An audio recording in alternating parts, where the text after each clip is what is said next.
انسان اشرف المخلوقات ہے، اس کی زندگی کا مقصد کیا ہے؟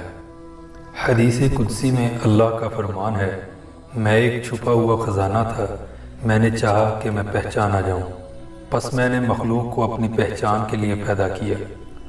اولیاء کاملین کے مطابق اس حدیث قدسی کی روشنی میں انسان کی زندگی کا مقصد اللہ تعالیٰ کی معرفت و پہچان حاصل کرنا یعنی عارف بننا ہے۔ عارف بننے کا طریقہ: طلب اللہ پاک کے ملنے کی، تعین منزل انسان بمثل دور، رہبر مرشد کامل، راستہ قلبی ذکر۔ آقا پاک صلی اللہ علیہ وآلہ وسلم کا فرمان ہے، من عرف نفسہ فقد عرف ربہ، جس نے اپنے آپ کو پہچان لیا اس نے اللہ کو پہچان لیا۔ انسان کی اپنی پہچان کیا ہے؟ انسان کے 3 پہلو ہیں: ظاہر، باطن، حقیقت۔ نمبر 1، ظاہر، جسم جو آگ، ہوا، مٹی اور پانی سے بنا، جو ایک مجموعہ ہے، جو کہ اب نطفہ سے پیدا ہو رہا ہے۔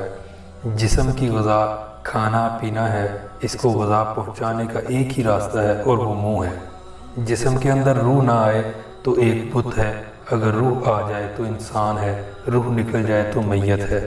اس کی عبادت ظاہری اعمال۔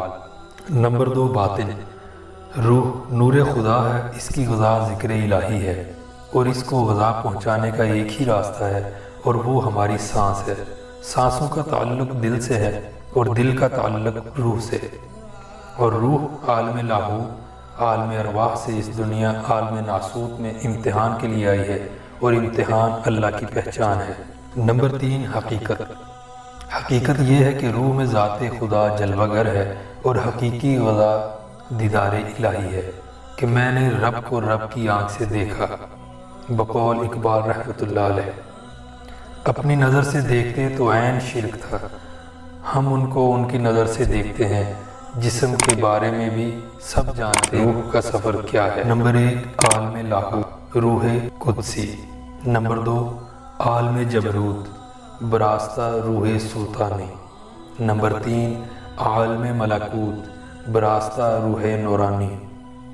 نمبر 4، عالم ناسوت، امتحان گاہ، روح کے اوپر جسم کا پردہ۔ نمبر 5، برزخ، انتظار گاہ، قبر، علیین، سجین۔ نمبر 6، عالم محشر، حساب گاہ، قیامت۔ حقیقی سفر جو روح نے دنیا میں رہتے ہوئے اللہ کی طرف کرنا ہے، اس کے 7 درجے ہیں یا کلاسیں ہیں۔ نمبر 1، نفسی، ریاکار، باطن سے بے خبر مسلمان۔ نمبر 2، قلبی ذکر، اللہ مومن۔ نمبر 3، روحی، عارف، سلطان الاذکار۔ نمبر 4، سری، معارف، تذکرہ، ڈیوٹی۔ نمبر 5، خفا، مقرب رضائے الہی۔ نمبر 6، اخفا، محبوب۔ نمبر 7، مظہر ذات الہی، مرشد اکمل۔